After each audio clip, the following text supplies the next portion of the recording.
بسم الله الرحمن الرحيم وإذ غدوت من أهلك تبوئ المؤمنين مقاعد للقتال والله سميع عليم إذ همت طائفتان منكم أن تفشلا والله وليهما وعلى الله فليتوكل المؤمنون ولقد نصركم الله ببدر وأنتم أذلة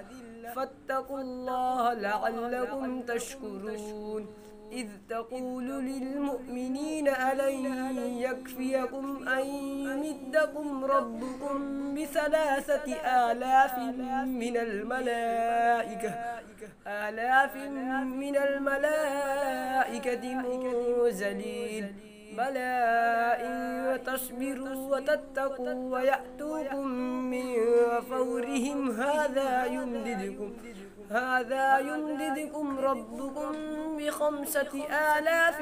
من الملائكة مسومين وما جعله الله إلا بشرى لكم ولتطمئن قلوبكم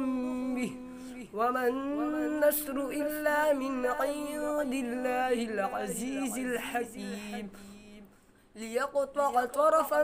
من الذين كفروا أو يكبتهم فينقلبوا خائبين ليس لك من الأمر شيء أو يتوب عليهم أو يعذبهم فإنهم ظالمون ولله ما في السماوات وما في الأرض يغفر لمن